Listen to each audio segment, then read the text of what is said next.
Hola chicas, ¿cómo están? Espero que se encuentren bien. Esta presentación va dirigida a las chicas de segundo básico en el área de ciencias naturales. En esta ocasión vamos a hablar sobre ecología. A ver, entonces, ¿qué es ecología? Dice que es la ciencia que estudia las relaciones entre el ambiente y los seres vivos. Se conoce como ecología, del griego oikos, casa, y logos, estudio o conocimiento. Entonces, dicho en otras palabras, ¿verdad? La ecología estudia a los seres vivos, la relación que existe entre ellos y su medio en el que habitan.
Ciclos biogeoquímicos. ¿Qué son los ciclos biogeoquímicos? Bueno, el término acuñado del griego bios, que significa vida, geos, que significa tierra, y químicos, que hace referencia a químico, a lo químico, química, ¿verdad? Esto hace referencia a la vinculación de la composición de la Tierra y sus elementos químicos orgánicos e inorgánicos con la vida. ¿Por qué es importante estudiar los ciclos biogeoquímicos? Bueno, la importancia de los ciclos biogeoquímicos hace posible la vida en el planeta. Proporcionan los nutrientes necesarios para la vida, regulan el clima del planeta y sus elementos son utilizados una y otra vez por los organismos, ¿verdad? Algunos de ellos vamos a ver en esta presentación. Tenemos el ciclo del agua, ciclo de carbono y ciclo de nitrógeno. En este caso vamos a ver el ciclo del agua o también ciclo hidrológico. Se denomina como ciclo hidrológico o ciclo del agua al conjunto de procesos por el cual circula y se transforma el agua en la tierra. El agua cambia de estado según el proceso en el que se encuentre, pasando de vapor a líquido y de líquido a sólido, ¿verdad? Evaporación, condensación, precipitación, filtración. Es uno de los pocos elementos que tiene esa capacidad y que es vital para que se desarrolle y mantenga la vida en el planeta. Bueno, entonces, como sabemos, el agua existe en la Tierra en 3 estados. ¿Cuáles son?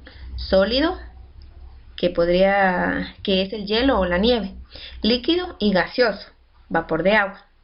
Océanos, ríos, nubes y lluvia están en constante cambio.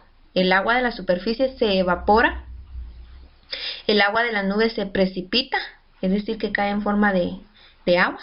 La lluvia, ¿verdad?, se filtra por la tierra. Sin embargo, la cantidad total de agua en el planeta no cambia. La circulación y conservación de agua en la Tierra se llama ciclo hidrológico o ciclo del agua. El ciclo hidrológico o ciclo del agua, ¿verdad?, está dividido en 2 ciclos. El ciclo interno, ¿verdad?, como pueden ver en la imagen, ¿verdad?, la filtración. Y el ciclo externo. El ciclo interno consiste en lo siguiente: el agua de origen magmático, formado mediante reacciones químicas en el interior de la Tierra, sale a través de los volcanes y fuentes hidrotermales y se mezclan con el agua externa. Se termina cuando el agua de los océanos se introduce por las zonas de la subducción hasta el manto. Una parte del agua que llega a la superficie terrestre será aprovechada por los seres vivos, por nosotros, ¿verdad? Otra discurrirá por el terreno hasta llegar a un río, un lago o el océano. A este fenómeno se le conoce como escorrentía. Otro porcentaje del agua se filtrará a través del suelo, formando acuíferos o capas de agua subterránea, conocidas como capas freáticas. Este proceso es el proceso que, como ustedes pueden observar, en la parte de abajo, infiltración. Eso es lo que se llama infiltración. Un aspecto a destacar en el ciclo hidrológico es su papel en el transporte de sustancias. La lluvia caída disuelve y arrasa sales hacia el mar, donde se encuentran y precipitan. Los sedimentos formados entran en los ciclos geológicos diagenéticos. En su conjunto, el ciclo hidrológico se puede considerar como una operación a escala planetaria. ¿Cuáles son los procesos implicados en el ciclo del agua? Tenemos los siguientes. Tenemos lo que es evaporación, ¿verdad? ¿Qué es evaporación? Paso de estado líquido a gaseoso. El agua se evapora en la superficie oceánica, sobre la superficie terrestre y también por los organismos en el fenómeno de la transpiración en plantas, sudoración en animales. Los seres vivos, especialmente las plantas, contribuyen con un 10% al agua que se incorpora a la atmósfera. En el mismo capítulo podemos situar la sublimación, cuantitativamente muy poco importante, que ocurre en la superficie helada de los glaciares o la banquisa. Seguidamente tenemos entonces la condensación. El agua en forma de vapor sube y se condensa formando lo que son las nubes, constituidas por agua en gotas minúsculas. Luego tenemos la precipitación, es decir, que luego de que se condensa cae en forma de precipitación, nuevamente hacia los ríos, los mares, los lagos, ¿verdad? Tenemos la precipitación. Se produce cuando las gotas de agua que forman las nubes se enfrían, acelerando la condensación y uniéndose a las gotas de agua, para formar gotas mayores que terminan por precipitarse a la superficie terrestre en razón a su mayor peso. Las precipitaciones, recordemos que pueden ser sólidas, en forma de nieve o granizo, o líquida, la lluvia. Luego tenemos nuevamente la infiltración. Ocurre cuando el agua que alcanza el suelo penetra a través de sus poros y pasa a ser subterránea. La proporción de agua que se infiltra y la que circula en la superficie depende de la permeabilidad del sustrato, de la pendiente y de la cobertura vegetal. Parte del agua infiltrada vuelve a la atmósfera por evaporación o más aún por la transpiración de las plantas que la extraen con raíces más o menos extensas y profundas. ¿Qué es escorrentía? Este término se refiere a los diversos medios por los que el agua líquida se desliza cuesta abajo por la superficie del terreno. En los climas no excepcionalmente secos, incluidos la mayoría de los llamados desérticos, la escorrentía es el principal agente geológico de erosión y de transporte de sedimentos. ¿Cómo surge la circulación subterránea? Se produce a favor de la gravedad. Como la escorrentía superficial, de la que se puede considerar una versión, se presentan dos modalidades: presión y la capilaridad. Fusión. Este cambio de estado se produce cuando la nieve pasa a estado líquido, al producirse el deshielo. La solidificación. Al disminuir la temperatura en el interior de una nube por debajo de 0 grados centígrados, el vapor de agua o el agua misma se congela, precipitándose en forma de nieve o granizo, siendo la principal diferencia entre los dos conceptos que en el caso de la nieve se trata de una solidificación del agua de la nube que se presenta por lo general a baja altura. Al irse congelando la humedad y las pequeñas gotas de agua de la nube, se forman copos de nieve, cristales, es decir, que adoptan numerosas formas visibles al microscopio. Mientras que en el caso del granizo es el ascenso rápido de las gotas de agua que forma una nube, lo que da origen a la formación de hielo.